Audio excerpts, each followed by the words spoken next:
जय श्री राम। जय श्री कृष्ण। कृष्ण गोविंद हरे मुरारे हे नाथ नारायण वासुदेव। श्री कृष्ण गोविंद हरे मुरारी हे नाथ नारायण वासुदेव। श्री कृष्ण गोविंद हरे मुरारे हे नाथ नारायण वासुदेव। श्री कृष्ण गोविंद हरे मुरारी हे नाथ नारायण वासुदेव। श्री कृष्ण गोविंद हरे मुरारे हे नाथ नारायण वासुदेव। श्री कृष्ण गोविंद हरे मुरारी हे नाथ नारायण वासुदेव। गोपाल कृष्ण भगवान भगवान की जय। प्रातस्मरामि हृदि संस्फुरदात्मतत्त्वं सच्चित्सुखं परमहंसगतिं तुरीयं यत्स्वप्नजागरसुषुप्तिमवैति नित्यं तत्ब्रह्म निष्कलमहं च भूतसङ्गाः।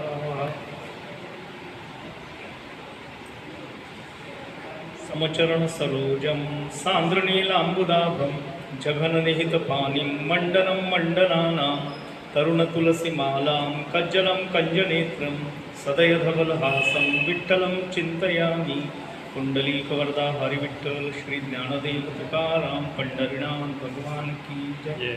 कृष्णाय वासुदेवाय हरे परमात्मने प्रणतक्लेशनाशाय गोविन्दाय नमो नमः। वसुदेवसुतं देवं कंसचाणूरमर्दनं देवकी परमानन्दं कृष्णं वन्दे जगद्गुरुं।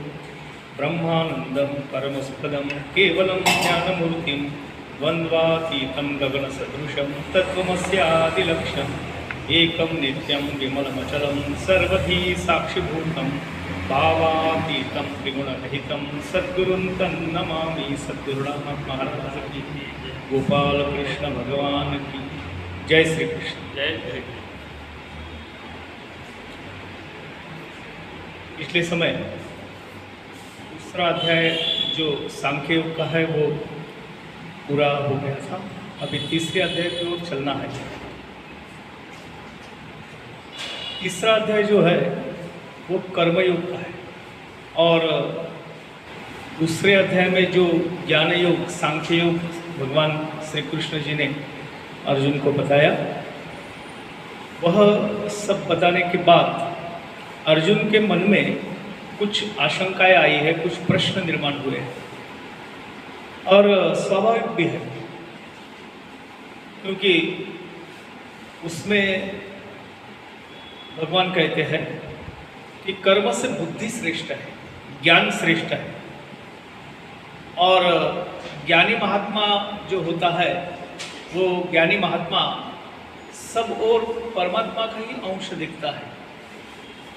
उससे वो प्रतीति आती है, वो अनुभूति आती है, मैं और जगत इसमें कोई अंतर नहीं है, सभी में परमात्मा ही है। और ज्ञानवान पुरुष के जो लक्षण बताया, जिसमें स्थितप्रज्ञ ऐसा एक शब्द आया है दूसरे अध्याय में, स्थितप्रज्ञ से का भाषा, वो बोलता कैसा है, चलता कैसा है, उसका रहन सहन कैसा होता है, वो कैसे दिखता है, ये सब अर्जुन ने पूछा और भगवान ने वो स्थितप्रज्ञ के लक्षण बताए। न उल्लास है न संताप है, वो कभी क्रोध नहीं करता, उसे बहुत ज़्यादा खुशी नहीं होती लौकिक में से, वो अपने इंद्रियों के स्वाधीन नहीं रहता है, इंद्रियों को वश में कर लेता है, दया भाव रखता है, सब तरफ परमात्मा का अंश दिखता है। उसके कर्म जो होते हैं वो कर्म केवल परमात्मा के लिए होते हैं, खुद के लिए कोई कर्म करता नहीं। तात्पर्य क्या है कि इस नरदेह प्राप्ति में ये नरदेह का लाभ वो केवल जहां से मैं आया वहां तक जाने के लिए करता है। सुंदर तरीके से बताया है कि हा देह तुझा असे, इच्छा होत से मनी मानसी करित से, हा देह तुझा असे। भगवान का दिया हुआ सब है, तो उसी के लिए हमने सब कामकाज करना चाहिए वगैरह वगैरह, ये सब बातें भगवान ने बताया। अब ये सब सुनने के बाद अर्जुन के दिल में आया कि अगर सब तरफ परमात्मा का ही अंश है, हमारे कर्म जो है वो अत्यंत शुद्ध सात्विक होना चाहिए, बुद्धि का उस पर अंकुश होना चाहिए, अगर सब में दया भाव दिखाना है, सबको अपना ही प्रतिरूप समझना है, तो फिर मैं युद्ध क्यों करूं? पहला अध्याय जो चालू होता है वहाँ से हम देखते हैं क्रम से एक एक स्टेप, एक एक विचार ये उन्नत होते जाता है। हमारा उद्देश्य यह है कि गीता का अध्ययन करना है तो गीता प्रैक्टिकल में कैसे लाए, हमारे जीवन में कैसे उतारे, इसलिए प्रयास है। अब ये सुनने के बाद में ऐसा जैसा अर्जुन के मन में आया वैसे हमारा भी दिल में आएगा।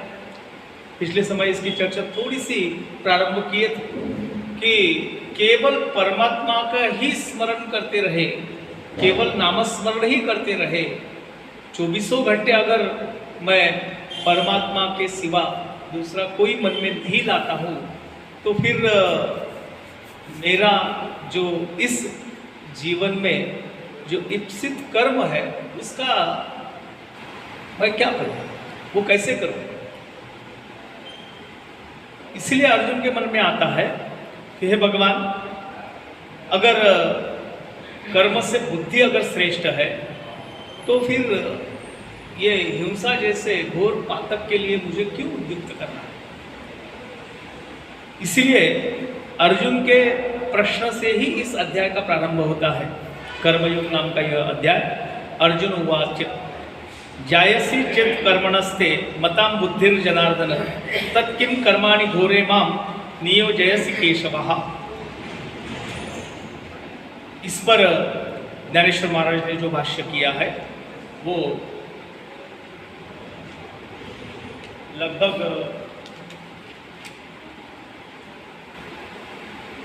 6-7 ओवियां लिखी है और इस प्रश्न का उत्तरार्ध जो है वो अर्जुन के 2 श्लोक है।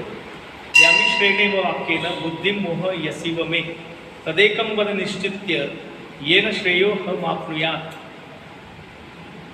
फिर अर्जुन उस भगवान को पूछता है, मग ऐके अर्जुने म्हणितले देवा तुम्ही जे वाक्य बोलिले ते निके म्या परिसले कमळापती ते तर कर्म आणि करता उरेचेने पाहता ऐसे मत तुझे श्री अनंता निश्चित जरी तरी माते केवी श्रीहरी मनसी पाडता संग्राम करी ये लाजसीना महापुरी कर्मी सुता।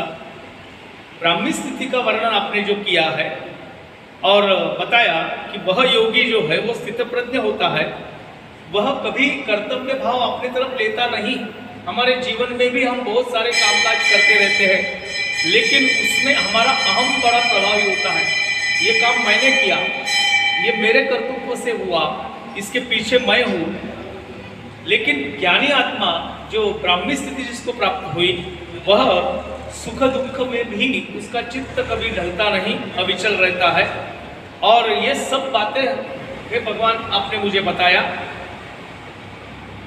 फिर कहने का तात्पर्य है कि रोक कर्म जो है वो करने से उदासीन रहना यह उचित है।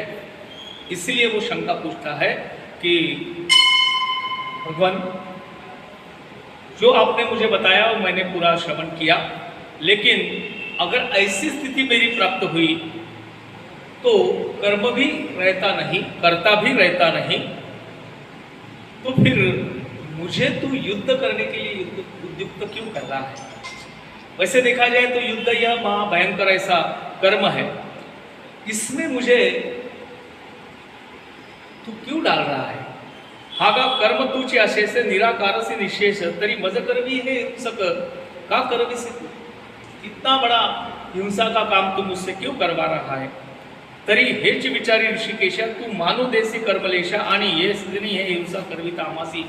तू ही कर्म का निराकरण करने वाला है और मेरे तरफ से मुझसे यह हिंसा रूपी काम करवा रहा है।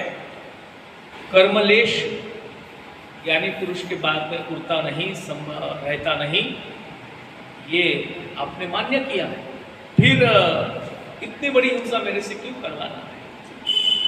देवा तुवाचे ऐसे बोला, तेरे बोलने का तात्पर्य मैं नहीं समझ रहा हूँ। ये मराठी में बोलते विरोधाभासी बोलना।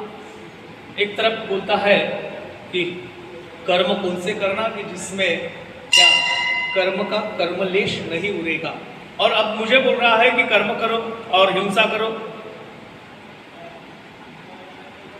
तेरे कथन का मैं तात्पर्य नहीं समझ पा रहा हूँ, और इसलिए मेरे शंका का समाधान आप करिए। ये बात समझाने के लिए ज्ञानेश्वर महाराज ने बड़े सुंदर उदाहरण दिया है।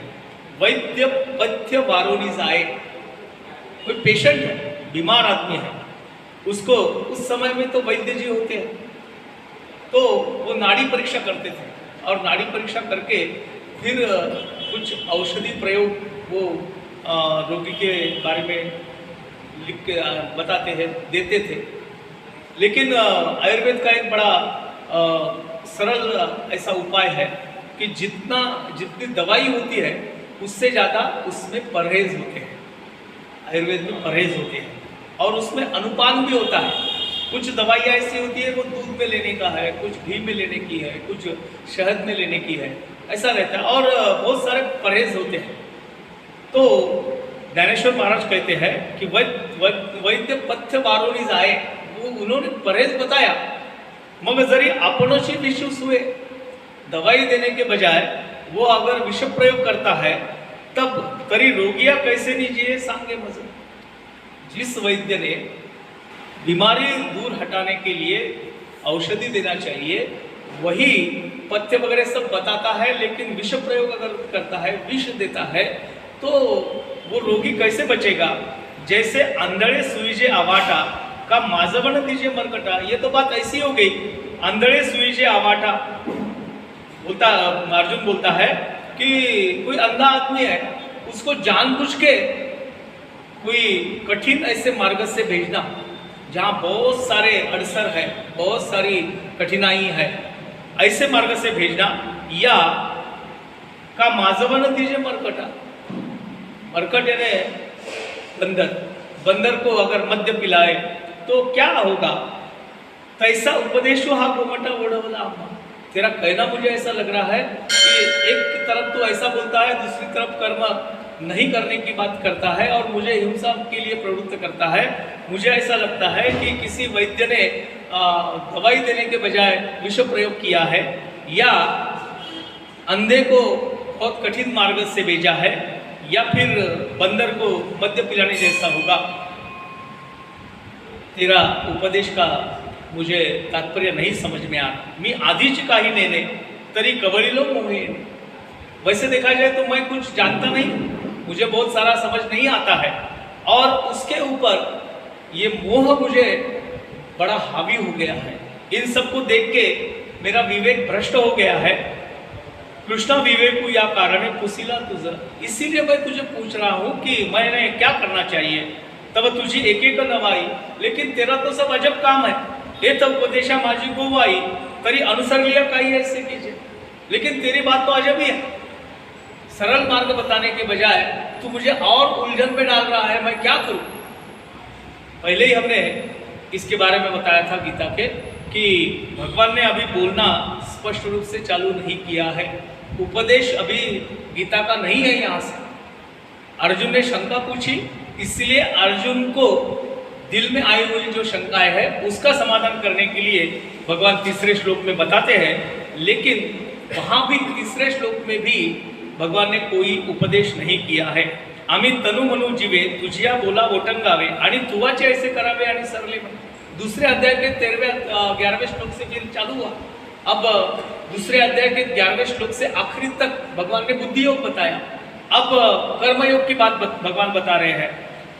अर्जुन बोलता है कि तन मन से, जीव मेरे प्राणों से आपके शब्दों पर मैं भरोसा करता हूँ, विश्वास रखता हूँ, और तूने ही ऐसा बोलना, मुझे ऐसा लगता है कि सब समाप्त हो गया। अब इसके और क्या रहा। ये तो सामान्य व्यक्ति जैसा वर्तन हो गया। आता ऐसिया परिबोधिसी तरी निके आम्हा करीसी, ये तो ज्ञानाची असं कायसी अर्जुन म्हणे। अर्जुन आगे बोलता है कि सही मायने में अगर तू बोध देता है ऐसा अगर तेरा बोध है तो ठीक उत्तम मेरा कल्याण होगा। उपहासात्मक है, बोलता है कि ऐसा अगर उपदेश तू करेगा तो मेरा कल्याण निश्चित ही है। फिर मुझे ज्ञान मिलने की आशा ही नहीं रही। ज्ञान मिलाने की हौस तो यानी मेरी आवड़ जो थी, मेरी रुचि जो थी, वो तो समाप्त हो गई।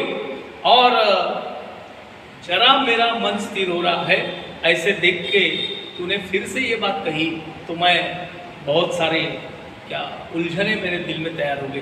देवीची श्रीकृष्ण आहे तुझे चरित्र काही नेलीजे, जरी चित्त पाहसी माझे येणे मिसो। तू मेरी परीक्षा ले रहा है क्या?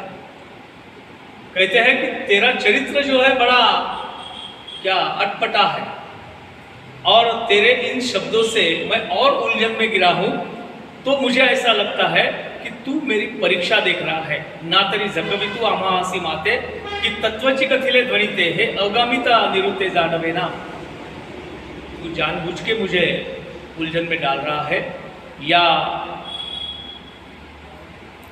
कुछ मराठीमध्ये त्याला फसवे शब्द असं म्हणतात, त्या फसव्या शब्दांच्या माध्यमातून तू माझा गोंधळ उडवते की काय असं वाटायला लागलंय। आणि म्हणून आपका क्या हेतु है ये मुझे समझ में नहीं आ रहा है। म्हणून ऐके देवा हा भावार्थ आता न बोलावा, मज विवेकू सांगावा मराठाचा। ये सब बातें छोड़कर मुझे केवल सरल शब्दों में विवेक क्या है ये तू बता। मी अत्यंत जड़ असे, ये भूमिका जो है ये भूमिका तैयार होना अत्यंत आवश्यक है। मी अत्यंत जड़ असे परी ऐसा ही निके परिये से श्री कृष्ण बोलावे तू आ तैसे एकनिष्ठ। एक समझ के चलो कि मैं अत्यंत मूढ़ हूँ, अत्यंत जड़ हूँ, मेरी उतनी कुशाग्र ऐसी बुद्धिमत्ता नहीं है। आप मुझे सरल शब्दों में जो मुझे समझ में आए ऐसी बात तू मुझे बता। देखे रोगाते जिनावे औषध तरी देवावे, परिते अतिरुच्य भावे मधुर जैसे। अपेक्षा क्या है अर्जुन की? देखो हमारी भी यही अपेक्षा होती है। बोलते हैं रोगाते जिनावे, मेरी व्याधि तो दूर होना चाहिए। दुर्धर ऐसी व्याधि है, मोह की व्याधि बड़ी दुर्धर, काम क्रोध की व्याधि बड़ी दुर्धर है, वो तो दूर होना चाहिए। उसके लिए कुछ औषधि प्रयोग तो करना ही करना है, लेकिन वो दवाई कैसी होना चाहिए? अक्सर हम देखते हैं कि दवाई जो होती है बहुत ही कड़वी होती है,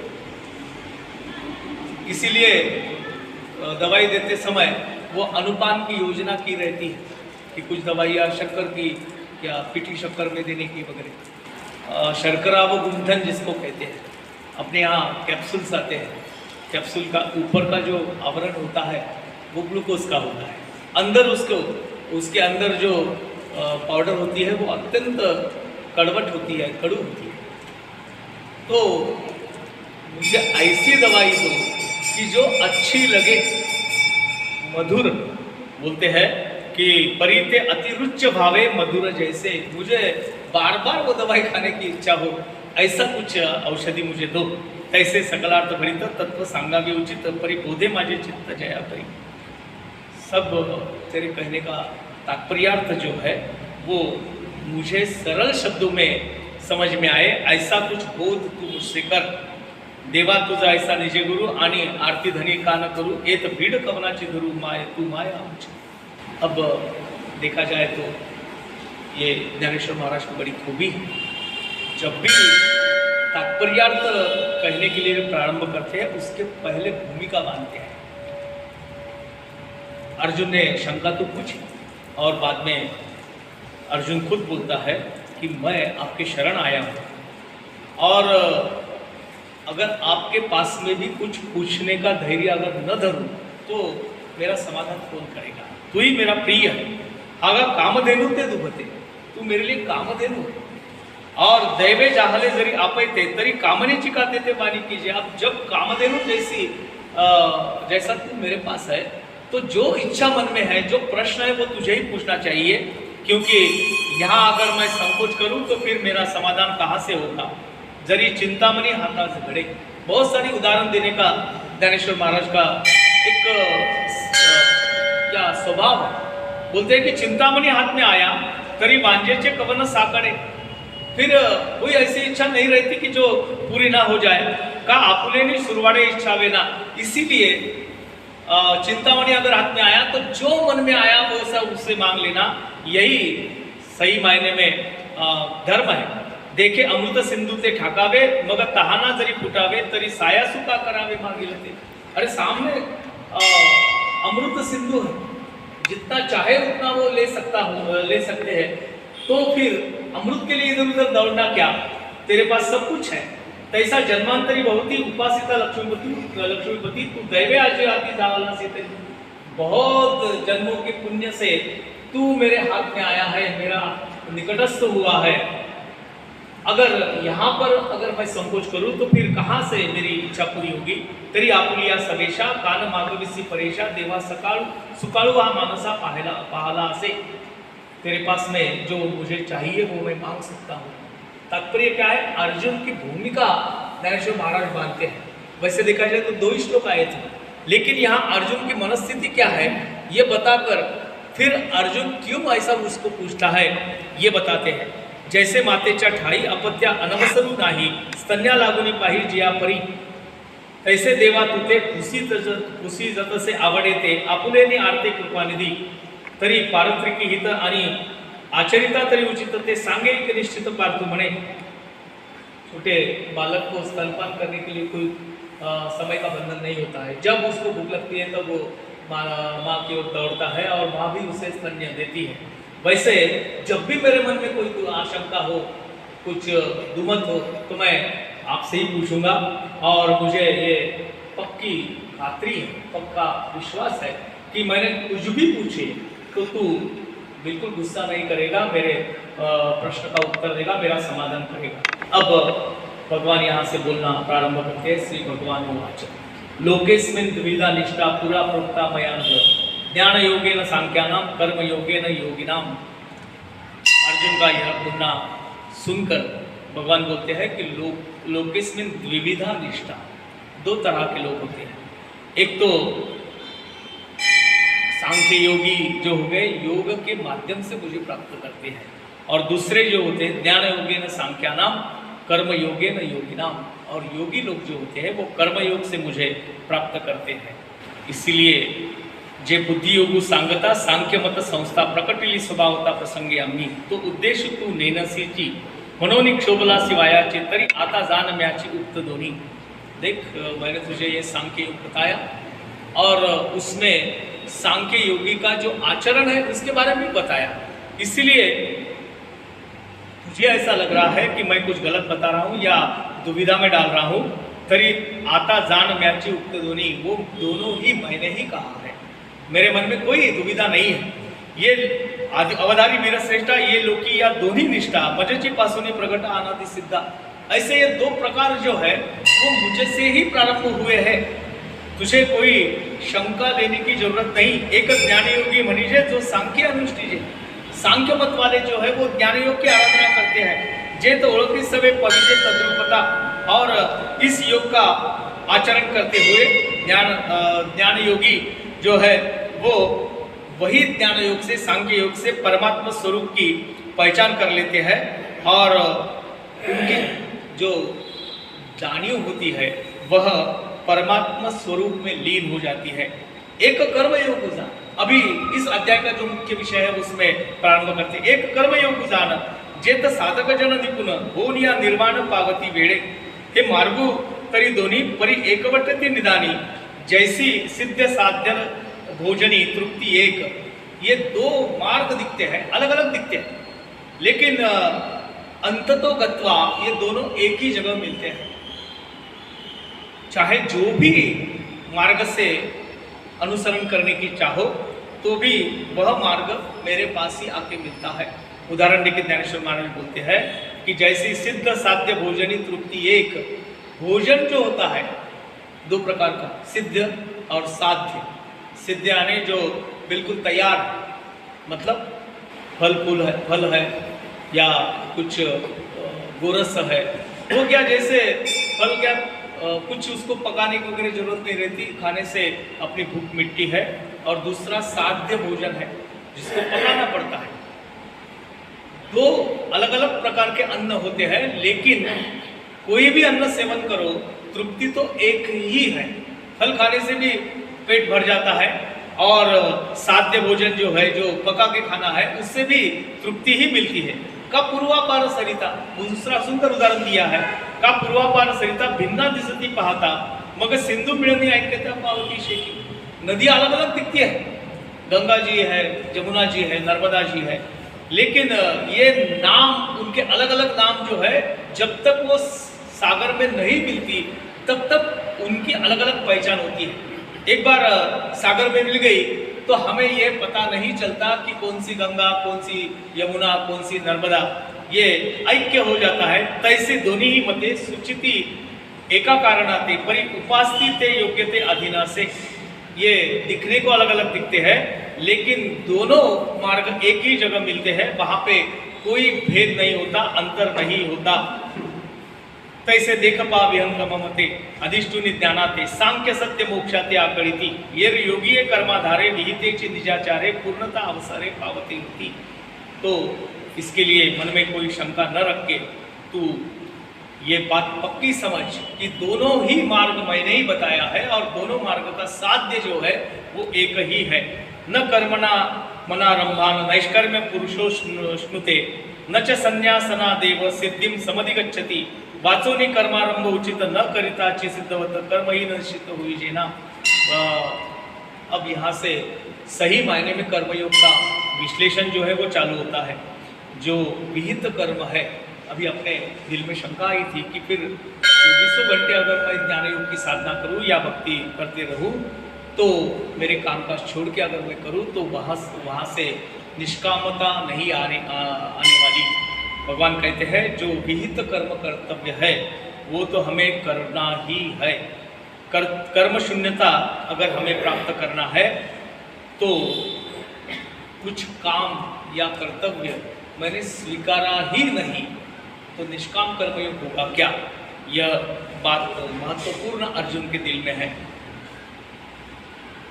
कर्तव्य ही छोड़ देना यह उचित बात नहीं है। भगवान कहते हैं कभी ऐसे कर्म छोड़कर कोई आदमी सिद्ध कोटि को प्राप्त नहीं होता। कर्म बंध नष्ट होना यह वास्तव में मनुष्य की स्थिति है। वो कैसी है उसका वर्णन करते हैं कि जो प्राप्त कर्म है वो तो हर एक मनुष्य ने करना ही चाहिए और वो करते करते ही नैष्कर्म्य स्थिति को प्राप्त करना है। दूसरे अध्याय में इसका थोड़ा सा विवेचन आया था कि मुझे सब मेरे ज्ञानेंद्रिय कर्मेंद्रिय दिए हैं। जब से मैं जीवन में आया हूँ तो कुछ जिम्मेदारियाँ ही मुझे प्राप्त हुई है। मेरे जीवित का एक कर्तव्य है, वो कर्तव्य करना मेरा प्रथम धर्म है। वो करते रह के मुझे परमात्मा को प्राप्त करना है। वो कैसे प्राप्त कर सकूँगा इसका इलाज बताते हैं। देखो, कर्म छोड़कर बैठ रहना ये कोई उचित बात नहीं है। एक उदाहरण ज्ञानेश्वर महाराज ने दिया है, सांगे पैल तीरा जावे ऐसे व्यसन का जेत पावे तेत नावे ते त्यजावे घड़े के भी। पिछले दूसरे तट पर जाना है तो दूसरे तट पर जाने के लिए साधन या प्रयत्न करना आवश्यक है, वैसे नहीं जा सके। मुझे पहली बार जाना है तो भगवान कहते हैं, इस पर ज्ञानेश्वर महाराज ने उदाहरण दिया है, पहली ओर जाना है, उस तरफ जाना है, सामने नौका खड़ी है, डूबने का डर है, पानी का उफान ज़्यादा है, मैं खुद होके तैर के नहीं जा पाऊँगा और नौका में भी बैठूँगा तो डूबने का डर है, इसलिए जाना ही नहीं। ऐसा करके मैं इसी किनारे पर बैठ गया तो कभी भी उस किनारे पे जाकर नहीं पहुँचूँगा। मुझे पैल तीर तो जाना ही है, तो जल प्रवास तो करना ही करना है, चाहे मैं तैर के जाऊं या नौका से जाऊं, उसमें जो सुलभ मार्ग है वो अनुसरना चाहिए। बहुत बार ऐसी गलत होती है। एक उदाहरण बताते हैं, एक महात्मा नदी किनारे बैठ के तपस्या कर रहा है। विवेकानंद जी के बारे में ये कहानी बताई जाती है कि विवेकानंद जी उसके पास में गए नदी में स्नान करने, तो महात्मा बैठा था। इन्होंने पूरा क्या गेरुआ रंग का उनका पोशाक, संन्यास्त वृत्ति। वो महात्मा ने इनकी तरफ देखा, बोले आप तो सन्यासी लग रहे हो। उन्होंने बताया हाँ, कितने साल की तपस्या की। विवेकानंद जी बोले कि इतने साल तो मैंने गिने नहीं, लेकिन मेरे गुरुवर ने मुझे उपदेश दिया, तब से मैं साधना कर रहा हूँ। साधना से प्राप्त क्या हुआ? विवेकानंद जी बोले कुछ प्राप्त करने के लिए मैं साधना नहीं कर रहा, मेरे मन की शांति के लिए, मन का आनंद के लिए कर रहा हूँ। बोले फिर ऐसे साधना का क्या फायदा? देखो बोले मैं 12 साल की तपस्या किया हूँ। विवेकानंद जी ने फिर से नमस्कार किया कि धन्य है कि 12 साल आपने तपस्या की। देख बोले 12 साल की तपस्या करके मैंने क्या हासिल किया? विवेकानंद जी बोले क्या हासिल किया? महात्मा बोले देखो आपको बताता हूँ। उठा और पानी पर चलते चलते चलते चलते दूसरी ओर चला गया, फिर से पानी पर चलते चलते वापस आ गया। देख बोले ये सिद्धि मुझे प्राप्त हुई साधना से, तुझे क्या प्राप्त हुआ? विवेकानंद जी बोले मुझे ऐसा लगता है कि आपने 12 साल व्यर्थ गवाए। बोले क्यों? पास में नदी में नौका थी, विवेकानंद जी ने उसको बुलाया, अरे भाई पहले और जाके वापस आने के लिए क्या लेगा? बोले 2 आने। 2 आने दिया, गया 10 मिनट में दूसरी ओर, 5 मिनट में तुमको लेके वापस आ गया। बोले 2 आने में जो काम हो सकता था उसके लिए आपने कितने साल गवाए? 12 साल गवाए। 12 साल गवाए, 2 आने में काम होता। तात्पर्य क्या है? भगवान कहते हैं सांगे पहले तेरा जावे ऐसे बस व्यसन का जेत पावे। कुछ सिद्धियां प्राप्त करने के लिए कर्मयोग की साधना करना, आराधना करना यह उचित बात नहीं है। ना तरी तृप्ति इच्छिजे तरी कैसे नहीं पापू न कीजे। हमारे जीवन में, हमारे संसार में हमें प्राप्त कर्म जो है वो तो करना ही है। अगर हमें भूख लगती है तो भूख को शांत करना है, और ऐसा करने के लिए मैं पाक सिद्धि नहीं करूंगा, ऐसा करने से नहीं होगा। मुझे अगर मेरी भूख को शांत करना है तो मुझे अन्न तैयार करना ही है, उसको पकाना ही है। और कुछ लोग ऐसे भी होते हैं कि चलो ये सब झंझट नहीं पालना है, नहीं मुझे पाक सिद्धि करना है, इसके बजाय मैं तो खाना ही नहीं खाऊंगा, चलो परसों एकादशी खाना ही नहीं।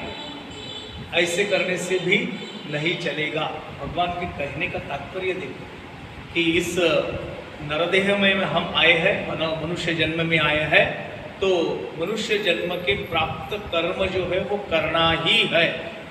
और जब तक आशा और मनीषा है, इच्छा है, तब तक कर्म का जो क्या बंधन है वो अटूट है। इसके लिए बड़े सुंदर उदाहरण बहुत सारे लोगों ने दिए हैं। कहते हैं कि कर्म जो है वो हमारे जन्म के साथ में हमारे साथ आया है, बाकी सभी बंधनों से हम मुक्ति पा सकते हैं।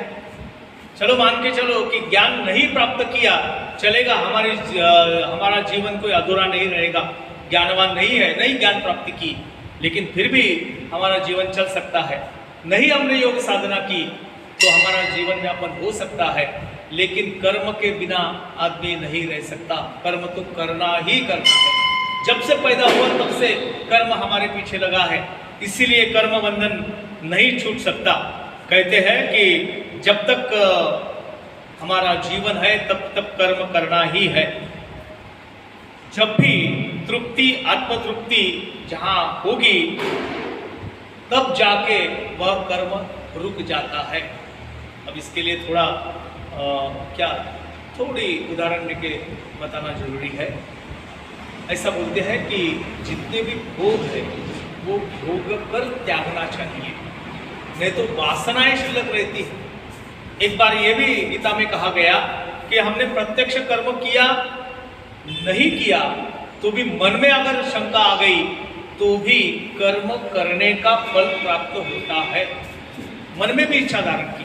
सन्यासी आदमी है, उसको अगर अपने रुचि के अनुसार अगर उसको खाना खाने की इच्छा हो गई तो भी उसने खाना खा लिया, ऐसा हो जाता है। इसलिए कहते हैं कि एकादशी के दिन अन्न पर वासना नहीं जाना चाहिए, नहीं जाना चाहिए। अर्जुन, सभी कर्मों का निराश जो है, मतलब नैष्कर्म्यता अगर प्राप्त करना है तो विहित कर्म जो है उसका त्याग कभी भी नहीं करना चाहिए, वो तो करना ही करना है। इसलिए हमारे संतों के उदाहरण है कि वह अपने संसार में, अपने जीवन में उन्होंने उनके भाग में आए हुए जो कर्म है वो सभी अत्यंत निष्ठापूर्वक किए हैं और उसके साथ में भी भगवान की आराधना किए। आणि आपुलिये चाडे आपा दिले हे मांडे कि त्यजले कर्म सांडे ऐसे आहे। इच्छापूर्वक अगर कर्म किए तो ही कर्म होता है, और इच्छा नहीं है और कर्म करना छोड़ दिया तो वह कर्म होता ही नहीं, ऐसी बात नहीं है। उदाहरण तो अब पहले दिया है, मुझे पाक सिद्धि नहीं करना है और भूख भी मेरी शांत करना है तो मुझे पाक सिद्धि करना ही है, न करने से नहीं होगा। इसलिए बोलते हैं, हे वायाची सैरा बोलीजे उकलू तरी देखो पाहिजे परि त्यजिता कर्म न त्यजे निभ्रांत मानी। हमने कितना भी सोच लिए कि मैं कर्म का त्याग करूंगा, मैं कोई भी कर्म नहीं करूंगा, ऐसे करने से हमारा जीवन व्यापन नहीं होगा। नहीं कश्चित क्षणमपि जातु तिष्ठत ते कर्मकृत कार्यते हविष्य हवश कर्म सर्व प्रकृती जय गुणे। जव प्रकृतीचे अधिष्ठान तव सांडी मांडी हे अज्ञान जे चेष्टा ते गुणाधीन आपैसी असे। जब तक प्रकृति के अधिष्ठान पर यानी हमारे ये पंचभूतात्मक शरीर में हम है तो तब तक मैं कर्म छोड़ूंगा, ऐसी बात करना व्यर्थ है, अडानी यानी मूर्खता का लक्षण है। जो क्रियाएं हमारे देह के साथ में घटती जाती है वह सत्व रजतम ये गुणों से होती जाती है। इसलिए मैं मेरे विहित कर्म नहीं करूंगा तो भी मेरी इंद्रिय जो है वह कर्म करना रुकते नहीं कि या वो छोड़ नहीं देते। कल्पना करो कि मैंने कितना भी सोचा कि मैं कुछ भी नहीं सुनूंगा। वो गांधी जी का बड़ा सुंदर उदाहरण है, 3 बंदर, एक ने आँख पे हाथ रखे, एक ने कान पे रखे हैं, एक ने मुंह पे रखे हैं। ऐसा हमने करके देखे, कानों को सुनना ही नहीं है, ऐसा हमने सोचे तो क्या कान सुनना बंद करेंगे? कि नेत्री जी तेज गेले, मैंने देखना छोड़ दिया, आंखें बंद कर ली तो भी क्या देखना रुक जाता है? नहीं। कि नासारंध्र बुझाले परिमळू नेगे, नाक जो है घ्राण या गंध लेने की उसकी क्षमता जो है वो तो चलते ही रहते हैं। ना तरी प्राणापान गति की निर्विकल्प उदाहली मती की क्षुधा तृषादि आरती कुंटलिया। प्राणापान गति ये हमारी श्वसन क्रिया है, वो हमारे कहने से, हमारे निरोधन से रुकती नहीं।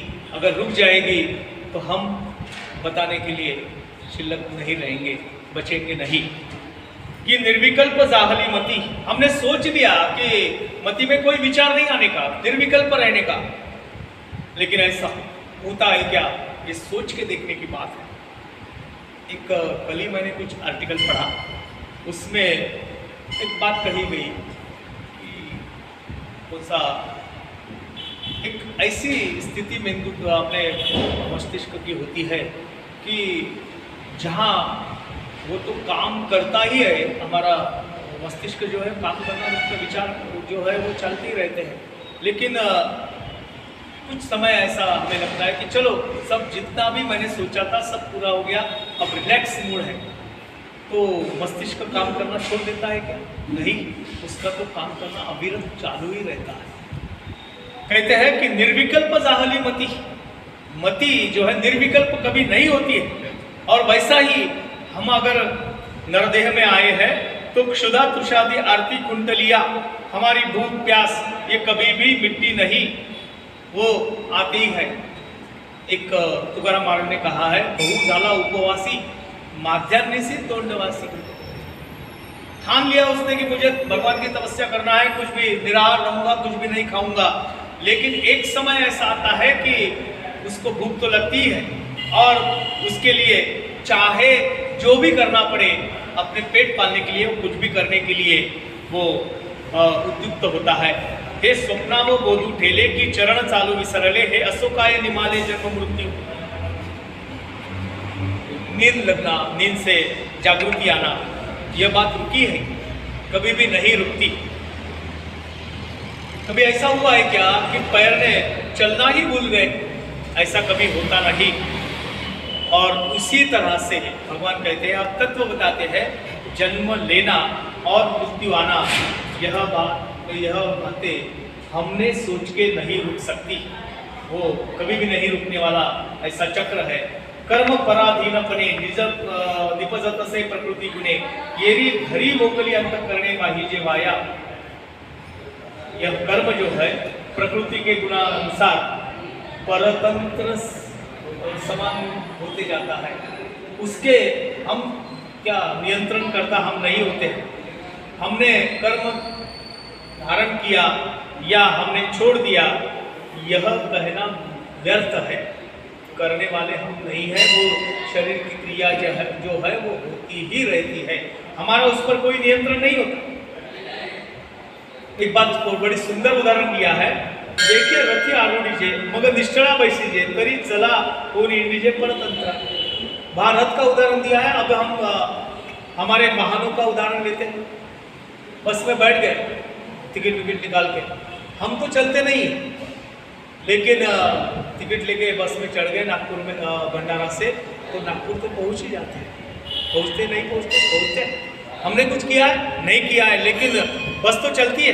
का उचलले वायु वशे चढ़े शुष्क पत्र जैसे निचेष्ट आकाश परिभ्रमे। देखो दूसरा उदाहरण दिया है, वो बहुत सटीक है।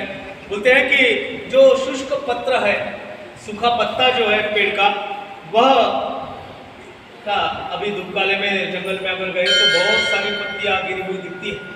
बात आता है, हवा छूटती है, तो वो पत्ता जमीन से उड़ जाता है और आकाश में भ्रमण करते रहता है। वैसे ही तैसे प्रकृति आधारे कर्मेंद्रिय विकारे निष्कर्मीय हुई व्यापारे निरंतर अपने इच्छा से कर्म न करने वाला मनुष्य भी कर्मेंद्रिय की आवड़ से या नावड़ से, उसके चाहने से या ना चाहने से, प्रकृति के आधार से नित्य कुछ न कुछ कर्म होते ही रहते हैं। बिना कर्म के कोई नहीं रह सकता। और इसीलिए मनोने संगु जव प्रकृति का, जब तक ये प्रकृति का संग हमें है, तब तक कर्म का त्याग कभी भी नहीं हो सकता। ऐसे ही करू म्हणती तयाचा आग्रह होची उरे। यह को भी बड़ी सुंदर नरेश मानस कहते हैं कि जब तक हम प्रकृति के स्वाधीन है, तब तक कर्म होना ही होना है। अगर बोलते हैं कि मैं कर्म का त्याग कर रहा हूँ, ऐसे ही करूँ म्हणती तयाचा आग्रह होची उरे, केवल उनका कहना ही बाकी रहता है, बाकी उनके कर्म कभी छूटते नहीं। जे उचित कर्म सांडिती मग नैष्कर्म्य हो पाहती परि कर्मेंद्रिय प्रवृत्ति निरोधुनी। जो लोग ऐसा बोलते हैं, विहित कर्म नहीं करते, हमें कुछ करने की जरूरत नहीं है, ऐसा बोलते हैं, उनका होता क्या है कि बाह्य इंद्रियों से कुछ कर्म नहीं करते हैं, बैठे रहते हैं। लेकिन जो हमारे ज्ञानेंद्रिय है, कर्ण है, नेत्र है, चरण है, इन पर कुछ अंकुश लाने का प्रयास करते हैं। लेकिन इन कर्मेंद्रियों की वृत्ति अगर वो दबा देते हैं, फिर भी नैष्कर्म्य हम हो गए ऐसा कहते हैं, उनसे कर्म त्याग होता नहीं। क्योंकि हमारे इंद्रियों को जो रुचि जिसमें है, वह कर्म वो करते ही रहते हैं, होते ही रहते हैं। क्योंकि वासना के माध्यम से वो हमारे मस्तिष्क में, हमारे मन में आते ही रहते हैं। तात्पर्य क्या है कि केवल इंद्रिय निरोधन करने की बात करते हैं, लेकिन मन में जो वासनाएं हैं वो कभी भी नहीं छूटती। ऐसे ते पार्था विषयासक्त सर्वथा ओळखावे तत्वता ये तो भ्रांति नहीं। मन से विकार जाते हैं क्या, ये सोचने लायक बात है। अब कर्म का जो विवेचन भगवान करते हैं वो कितना सूक्ष्म है, इसका पता चलेगा कि प्रत्यक्ष हमारे इंद्रियों द्वारा हम कुछ कर्म नहीं कर रहे हैं, फिर भी अंतःकरण में वो कर्म करने की भावनाएं दृढ़मूल रहती है, वो छुट्टी नहीं है। इसलिए भगवान अभी आगे कहते हैं, आता देई अवधान प्रसंगे तुझ सांगेन या नैराश्याचे चिन्ह धनुर्धरा यस्विन इंद्रियानि मनसा नियम्या रमतेर्जुन कर्मेंद्रिय कर्मयोग सप्ताह स विशिष्यते जो अंतरी दृढ़ु परमात्म रूपी गुरु बाह्य तरी रुडु लौकिकु जैसा।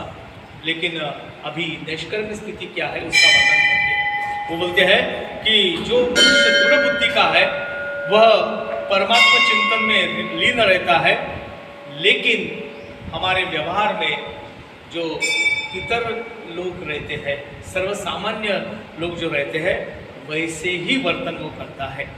जो इंद्रिय आज्ञा न करी विषयाचे भय न धरी प्राप्त कर्म न अमेरी उचित जे हमारे भाग में आया हुआ कर्म जो है वो सदोदित करते हुए दिखता है।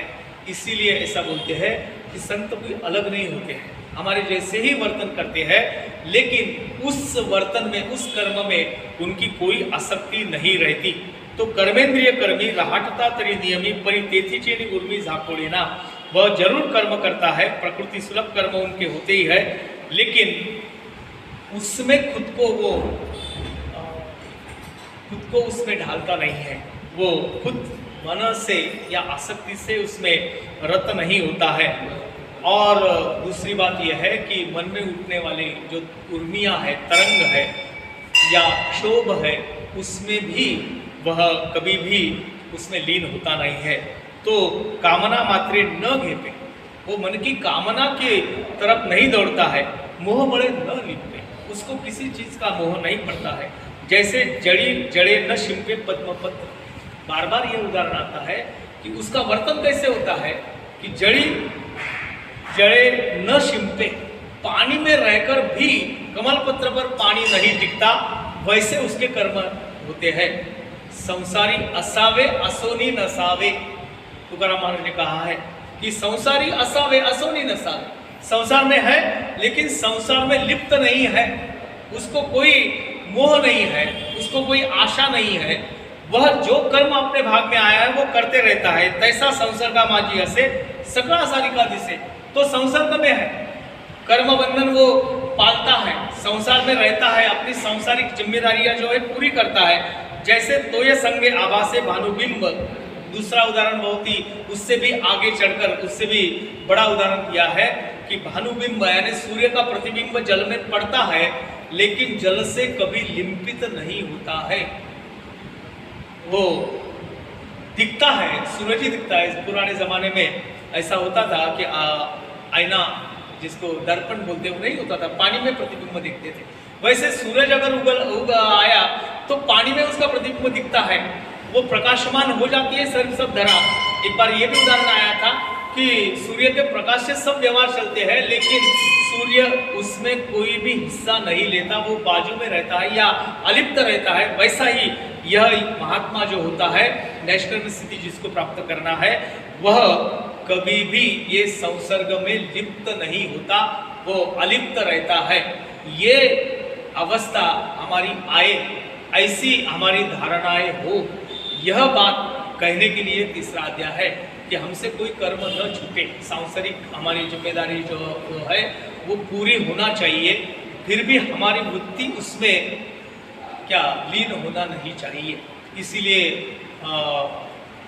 यम नियम की जो बात कहते हैं उसमें अपरिग्रह नाम की एक चीज़ है, अस्तेय नाम की एक चीज़। अस्तेय यानी कुछ चीज़ मुझे होना, ये भावना मन में नहीं आना चाहिए, संतोषी रहना चाहिए। अपरिग्रह, ज़्यादा का संचय मैं नहीं करूँगा, जितना जरूरत है उतने ही मेरी आवश्यकता जो है उतनी पूरी मैं करूँगा, इससे ज़्यादा अधिक मिलाने की कोशिश नहीं करूँगा।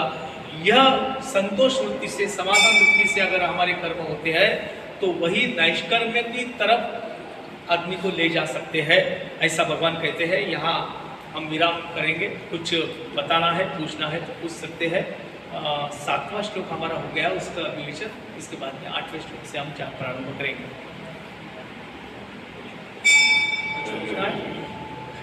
आज बांगडेकरजी नाही आहे, ते म्हणाले होते की मध्ये मध्ये विचारेल म्हणून मग अस्तेय का क्या मतलब है? अस्तेय का क्या मतलब है? अस्तेय का मतलब मन में लालसा ना होना, कोई चीज मैं क्या मुझे मिलाना नहीं है, लेकिन मन में आता है कि ये होना चाहिए था, यह चीज़ तो मेरे पास होना चाहिए था। बहुत सुंदर, अगर किसी के घर में जाके आपने देखा कि बहुत बड़ा क्या टीवी लगा है 72 इंचेस, हमारे घर में तो 24 वाला है, तो उनके घर में जाके देखता हूँ, मन में विचार आता है कि ऐसा अगर मेरे घर में होता तो बड़ा अच्छा लगता। लेना नहीं है, लेने की इच्छा भी नहीं है, लेकिन मन में आया कि ऐसा मुझे होना चाहिए था। तो ये इसको अस्तेय बोलते हैं कि ऐसी इच्छा भी नहीं होना। कोई चीज़ अच्छी है तो मेरे पास होना चाहिए जरूरी नहीं है, ये मन में भी नहीं आना, इसको अस्तेय कहते हैं। हमारी वासना ऐसी होती है कि बहुत बार ऐसा लगता है कि अरे यार ये अपने को होना था, लेकिन हम बहुत सारी चीज़ें नहीं ले सकते, तो छोड़ो, हमारे भाग में नहीं है, ऐसा करके छोड़ देते। लेकिन मन में तो आया कि मेरे पास होना चाहिए था। इसके लिए हमारे व्यवहार में भी बहुत सारे उदाहरण देते हैं लोग, कि बोलते हैं लोग कि अगर मैं क्या बचपन में वो ऐसे लिखना होता था, मी पंतप्रधान झालो तर, उदाहरण जाना नहीं है, लेकिन क्या क्या है करूँगा, ये सब बातें उसमें मैं लिखता था। वही वैसी चीज़ है अस्तेय करके कि मुझे लालसा ना हो, और अपरिग्रह का मतलब जो है जितना जरूरत है उतना ही रखना, ज़्यादा का नहीं संचय करना। लेकिन वैसा होता नहीं है। हम सब लोग देखते हैं, जब भी मैंने पिछले बार भी बोला था कि जब भी मैं दिवाली में घर की साफ सफाई करता हूँ तो लगभग क्या 50% इतने चीज़ें ऐसी होती है कि जिसका मैंने साल भर में प्रयोग ही नहीं किया, उपयोग ही नहीं किया, फेंकने लायक ही होती है। अब जिसका तो कुछ घरों में तो ऐसा होता है कि सालों से कुछ चीज़ें पड़ी रही है, उसका कोई मैंने उपयोग नहीं किया है, लेकिन घर में फेंकने की नहीं होती। एक उदाहरण देखा था मैंने कि चलो कूड़ा कचरा साफ करते हैं, बहुत सारी चीज़ें भर के रखी, बाहर देने के कूड़े में डालना है, भंगार में देना है, तो घर का कोई आदमी आता है, देखता है क्या क्या डाला, अरे यार ये तो काम की चीज़ है, ये रखना चाहिए, ये अब जितना फेंकने के लिए निकाला था उसमें का 60% तो निकाल के ही रखा कि नहीं ये होना चाहिए। ये अपरिग्रह वृत्ति नहीं है, ये परिग्रह है। वो सब मैं अपने पास जमा करता हूँ, अंततो गत्वा मेरे साथ में कोई आने वाला नहीं है, ये तो अंतिम सत्य है।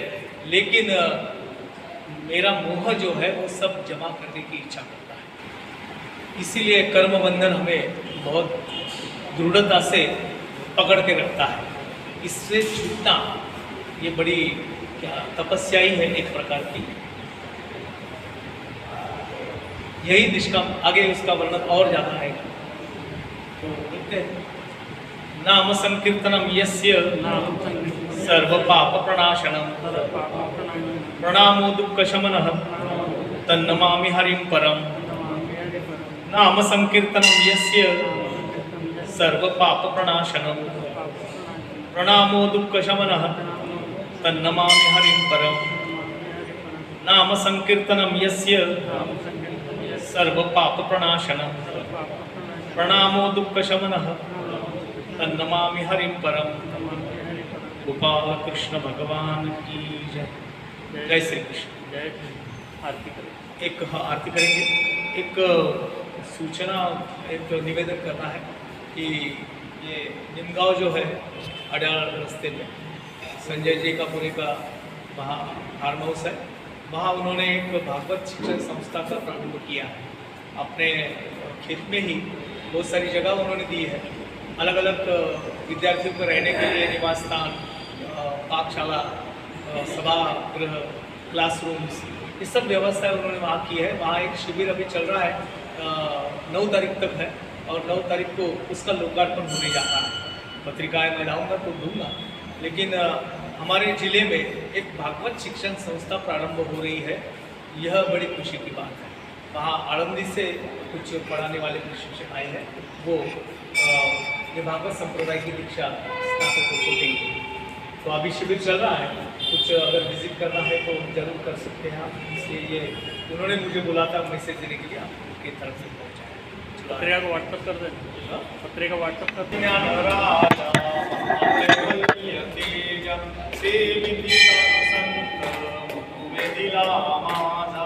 आरती ज्ञान राजा लोकले ज्ञान जगी अवतार पांडुरंग नाम केली ज्ञानी। आरती ज्ञान राजा महाप्रबल कैवल्य तेजा सेविती साधू संत वेदिला माझा आरती ज्ञान राजा प्रकट गुह्य बोले विश्व ब्रह्माची केले राम जनार्दनी चरणी मस्तक ठेवले आरती ज्ञान राजा महाकैवल्य तेजा सेविती साधू संत मनुवेदिला माझा आरती ज्ञान राजा आरती तुकारामा स्वामी सद्गुरु धामा सच्चिदानंद मूर्ती पाय दाखवी राम आरती तुकारामा राघवे सागराव पाषाण कापी कैसे तुकोवाचे जळी अभंग रक्षिले आरती तुकारामा स्वामी सद्गुरु धामा सच्चिदानंद मूर्ती पाय दाखवी आम्हा आरती तुकारामा चुकिता तुळनेसी ब्रह्मतुकासी आले म्हणून रामेश्वरे चुकी मस्तक ठेविले आरती तुकारामा स्वामी सद्गुरु नाम सच्चिदानंद मूर्ती पाय दाखवी आम्हा आरती तुकारामा संसार सदा भवानी चैतन्यम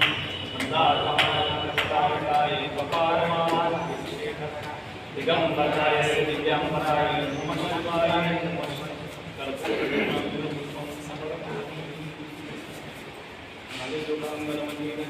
डोळ्यानं पाहिलं रूप तुझे जिने अलंकिरानंद भावे ओवाळ्या माता पिता त्वमेव त्वमेव बंधु सखा त्वमेव विद्या त्वमेव सर्वं आई नारायणाचे करोमि यत् सकलं परस्मै अच्युतं केशवं कृष्णं माधवं गोपिका जानकी नायकं हरे राम राम राम हरे हरे कृष्ण कृष्ण हरे हरे माता विश्वात्मिके देवी येणे वाक्यते दोषावे दोषोनी मध्यावे पसाराय जे फळांची संकटी दया संकल्पी उद्दा सरस्वती नरोमताचे विरदा विश्वस्वदर्भ सोये पाप जो जे वांछील तो तिला प्राणीला वर्षद सकळ मंगळी ईश्वर निष्ठांची मांदी आली मनवर्ष मंडळी चला चेतना चेता बोलती जे अर्णव बीजांचे चंद्र बीजे अलांछन मार्तंड जेता बहीन ते सर्वा ही सदा सज्जन सुरे जय श्री किंबहुना सर्व सुखी पूर्ण होऊन तिन्ही लोकी भजी जो आदि पुरुषी अखंडित आणि ग्रंथोपजीवी विशेष योगी दुष्टादुष्ट विजय भुवावी एक मनीषी विश्वेश्वराव भाव दिलदानवसा येणे परे ज्ञान देव सुखियाला येणे परे ज्ञान देव सुखिया संत ज्ञानेश्वर महाराज की जय गोपाल कृष्ण भगवान की जय जय जय श्री कृष्ण जय श्री